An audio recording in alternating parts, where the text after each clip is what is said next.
Assalamualaikum dan selamat sejahtera kepada murid-murid. Hari ini kita akan sambung tajuk tumbuhan. Sebelum tu kita akan ulang kaji. Boleh tengok buku teks sains muka surat 50. Yang pertama, kepentingan tumbuhan.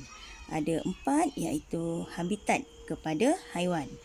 Okey, kamu boleh lihat burung menempatkan telurnya di dalam sarang di atas pokok yang tinggi bagi mengelakkan pemangsa.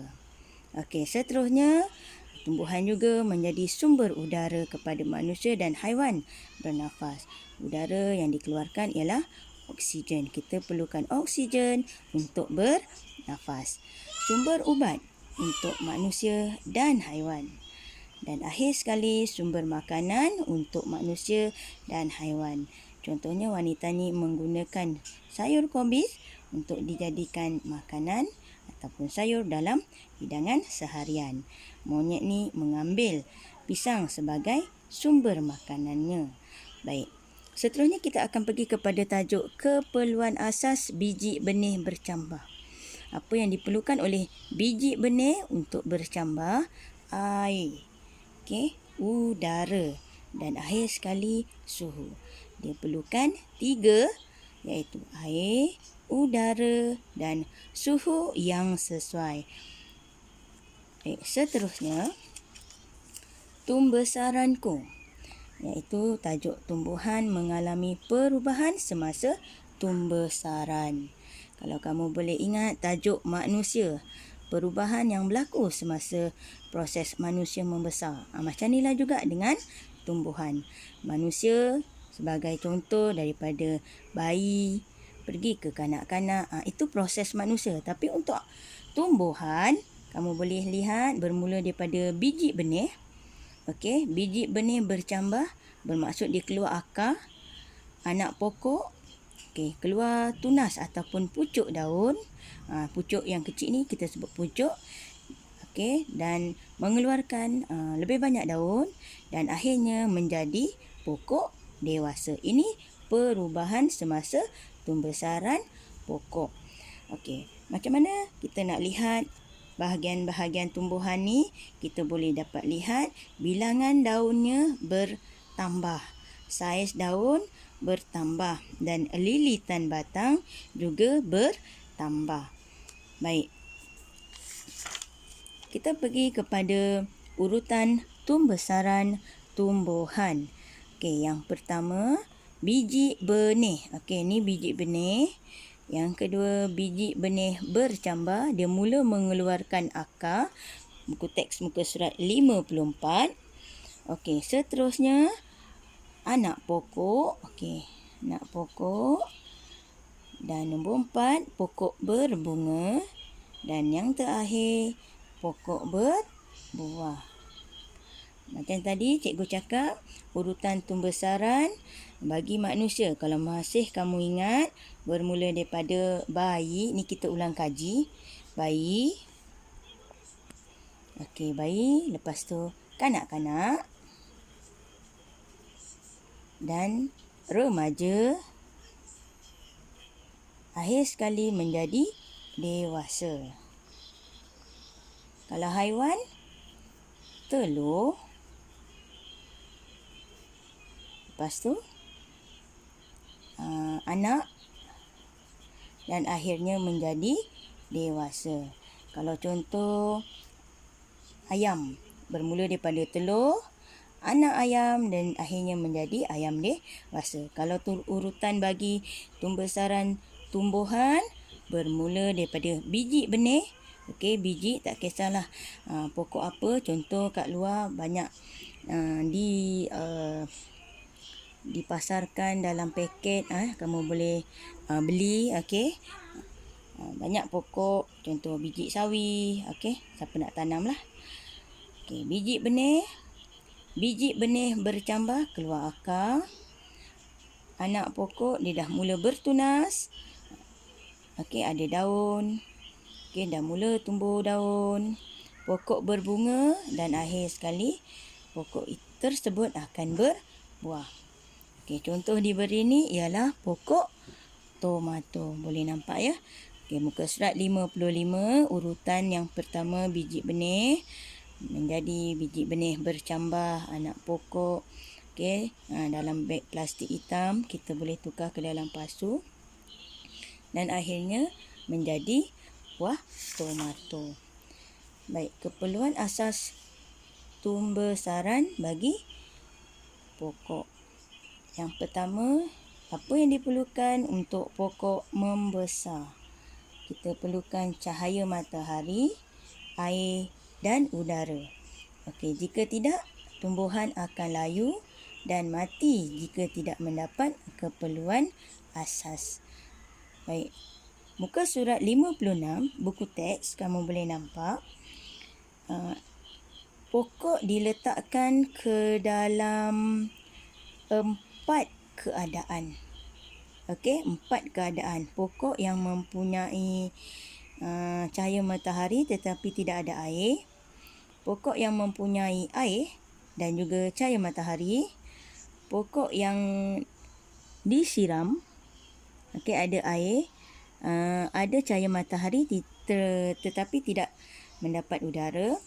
Pokok yang tidak disiram tetapi diletakkan ke dalam pokok. Pokok C ni tidak disiram. Jadi kita akan lihat apakah keputusan bagi pokok bagi keadaan A, B, C dan juga D. Baik. Perhati keadaan pokok selepas 2 minggu. Pokok A ada cahaya matahari, tak ada air, ada udara. Selepas 2 minggu, rasanya apa akan jadi kepada pokok ni? Dia cukup cahaya matahari dan udara. Tetapi adakah pokok ni boleh hidup ataupun mati? Okey, agak-agak apa jawapan untuk pokok A? Dia tak ada air. Mati ke hidup? Okey, kita boleh catat di sini pemerhatian selepas 2 minggu pokok akan mati. Pokok B, semua cukup cahaya matahari, air dan udara. Mati atau hidup? Okey, kita boleh catat sebagai hidup subur. Okey, C, ada cahaya matahari, air dan tiada udara. C, diikat dengan plastik. So, pokok C akan mati. Pokok D, tidak ada cahaya matahari sebab dia letak dalam kotak. Ada air dan ada udara. Pokok tersebut akan mati. Yang ni keperluan asas bagi tumbuhan untuk air, udara, okey, dan cahaya matahari.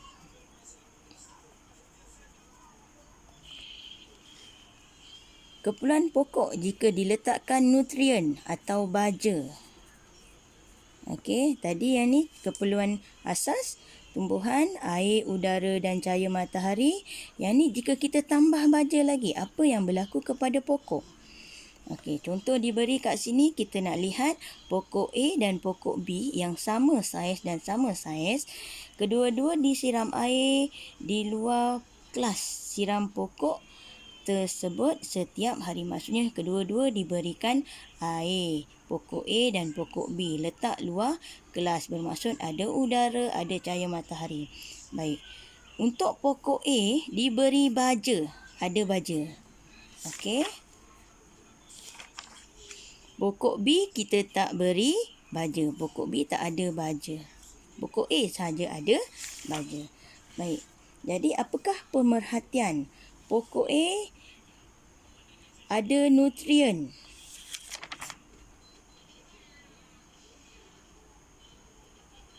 Okey, pokok B tiada. Mana yang lebih baik? Okey, nutrien sepatutnya pokok A adalah.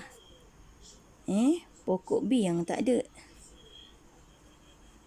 Jadi pemerhatian pokok A lebih hidup subur. Pokok B akan mati.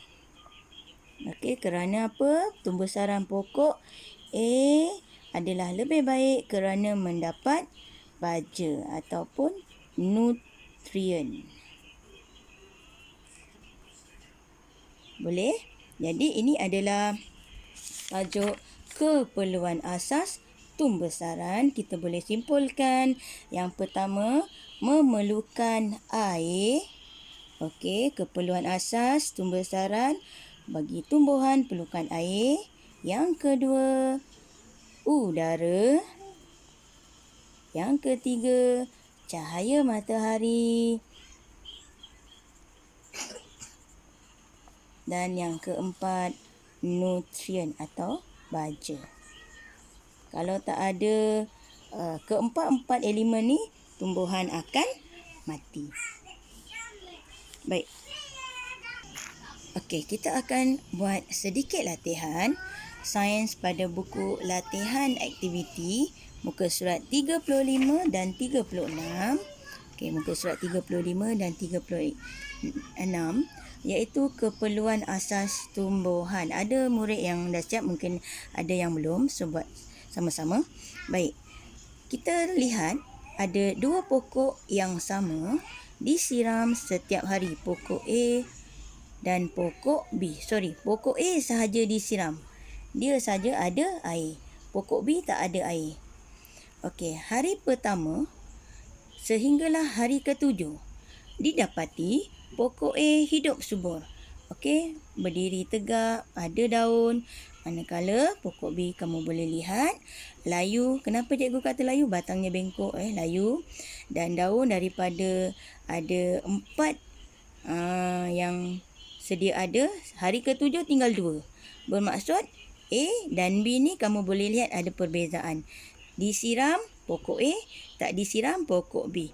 Baik, lengkapkan jadual pada di bawah. Okey, jadual di bawah selepas 7 hari. Pokok A disiram. Hari pertama bilangan daun ada 4. 1, 2, 3, 4. Pokok B tidak disiram. Hari pertama pun sama, ada 4 helai. 1, 2, 3, 4. Bilangan daun hari ke-7 ada berapa? 1, 2, 3, 4, 5, 6, 7, 8. Tulis. 8.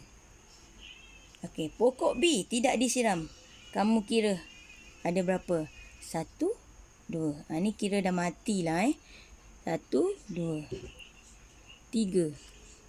Yang ni dah tak ada dah. Yang kecil ni. So, kita letak 3. Pokok yang mana membesar dengan lebih baik? Pokok A atau B? Mengapa? Ada 2 soalan kat sini. Pokok yang mana membesar dengan lebih baik? Pokok mana? A ke B? Pokok A. Kerana hidup subur. Okey, kenapa pokok A membesar dengan lebih baik? Kerana hidup subur. Lengkapkan penyataan di bawah.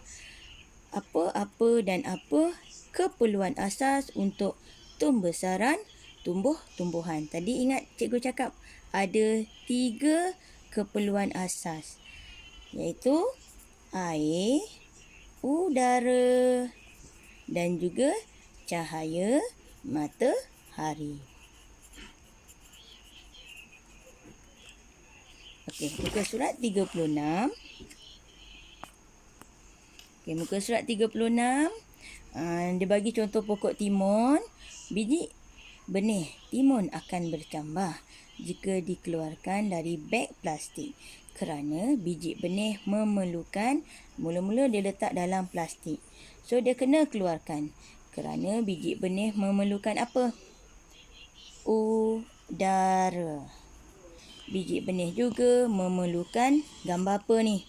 Dan juga memerlukan air dan suhu. Ni gambar suhu yang sesuai untuk bercambah. Baik, setelah bercambah, anak pokok timun memerlukan udara. Tanda koma. Gambar apa? Memerlukan udara lagi. air. Yang ni masa biji benih. Yang ni setelah menjadi anak pokok. Dia memerlukan air, udara dan juga gambar apa ni? Cahaya matahari. Untuk tumbesaran anak pokok timun ini juga memerlukan apa? Tadi kita belajar. Boleh kalau kamu nak tulis baja atau nutrien. Pilih salah satu sahaja. Jadi setakat tu dulu pelajaran sains hari ni. Saya harap murid-murid dapat terus ulang kaji dan duduk di rumah. Sekian, terima kasih.